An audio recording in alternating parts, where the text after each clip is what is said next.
Go ahead. Tom Withers, Associated Press. Where do you want to start, Bron? Um, let's do. Let's do the Kyrie thing. Let's do that. Okay. What were your thoughts about him asking to be traded? And then I know last week he said that he didn't consult with you, before he decided to do that. Did that hurt at all?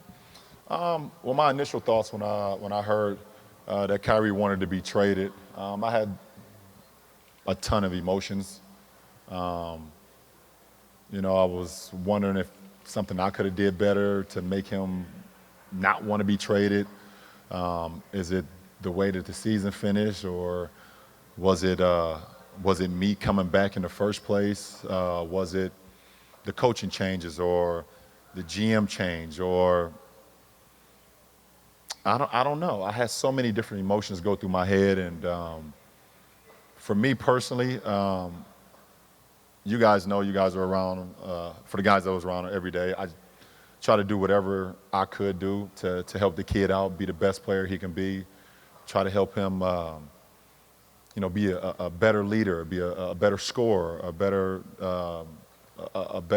floor general, a better defender, a better passer, getting guys involved, a better leader vocally. I try to give him everything and give him as much of the DNA as I could, because like I told you guys throughout the season, at some point when he was ready to take over the keys, I was ready to give them to him. So the only thing I'm upset about is that he took a lot of the DNA and the blueprints now to Boston. That's the only thing I'm upset about, really. Other than that, I wish the kid great health, and the kid wanted to do what was best for his, for his career.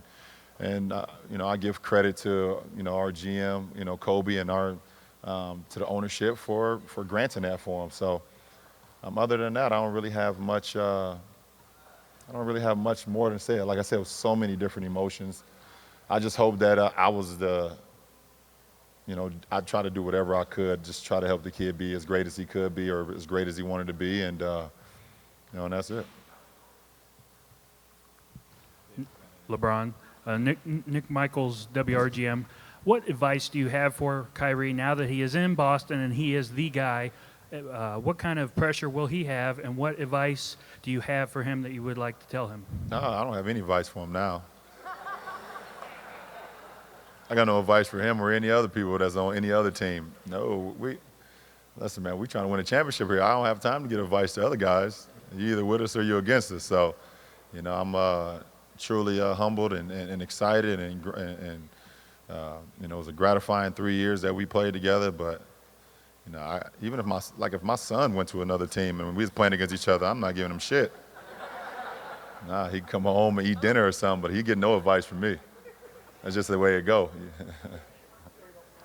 Dave McMenamin, ESPN. LeBron, one, how do you see those emotions manifesting on opening night, playing against Kyrie, and also have you had any interaction with him since the trade? Well, emotions will come up anytime you've hosted a trophy with a teammate.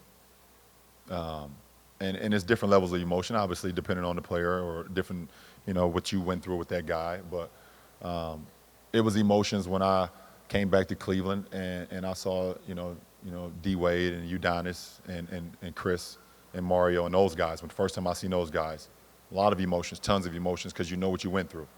There was emotions last year when when Delly came back for the first time, after hosting the trophy. So there will be emotions that go through your head, because the grind and everything that you went through with that particular player, being Kyrie. But hopefully, and I've been in this position before, so I know once the game gets going, then I'll be able to just to focus on us just trying to get better and be the best team that we can be that night. And that's the only thing that matters. Have you had any communication? Oh, I'm sorry. No, I haven't since he got traded. I had a little dialogue with him when I heard that he wanted to be traded. But since then, I haven't.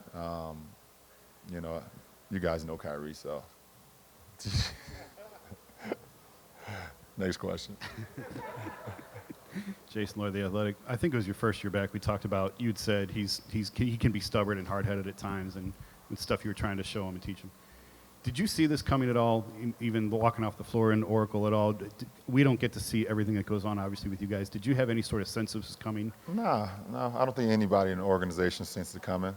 I mean, you guys don't see him all the time, but Jason, you're around enough. I mean, if it's something that we see, you guys would have saw as well. So it was definitely a shock, but you know, we did a great job of, you know, I think, like I said, Kobe and you know, and the guys in the front office did a great job of putting together a great package for our team to be as complete as we've been in a long time.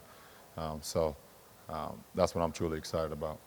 I'm not going to go into detail of what was said with him, but you did have some sort of interaction with him. Was he at all receptive to you I assume you reached out to him. Was he at all receptive to that?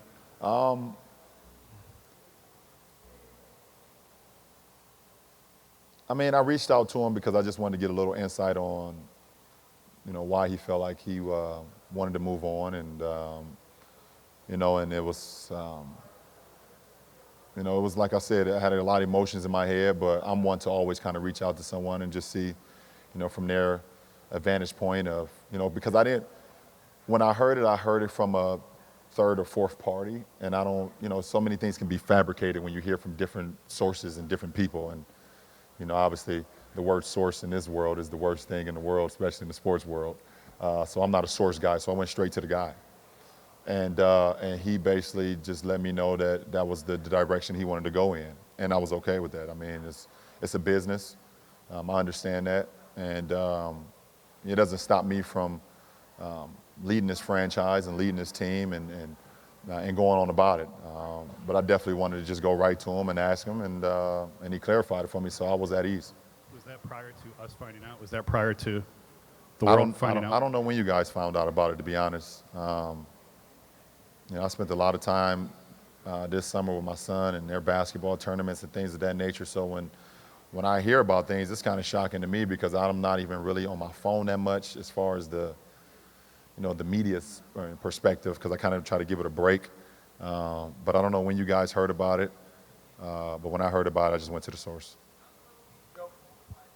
Joe Barton, cleveland.com. LeBron, I'd like to shift the conversation to your future here.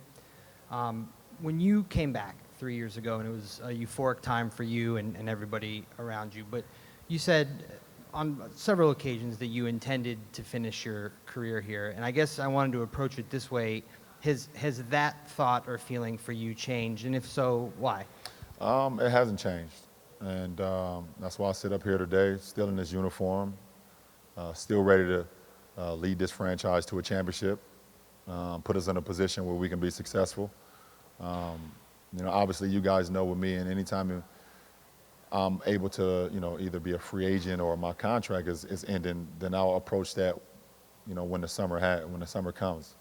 You know, I won't ever, you know, cheat my teammates or cheat the fans or in a situation where I'm worried or talking about free agency all year long, because I'm not going to give energy to something that I can handle in the summertime when I should be focused on what I need to do on a day-to-day basis to help this franchise compete for a championship, because that's what the front office wants. And, you know, I think that's what, you know, Kobe will want and the front office will want. I think that's what Dan will want. If that wasn't the case, they wouldn't have made the deal that they made to bring in this group of talent and made the, you know, deals to get D. Rose here and Jeff Green here and Jose Calderon and guys like that have championship level talent. So it's my obligation to, you know, to go about it that way. And when the summer comes, you know, I will approach that.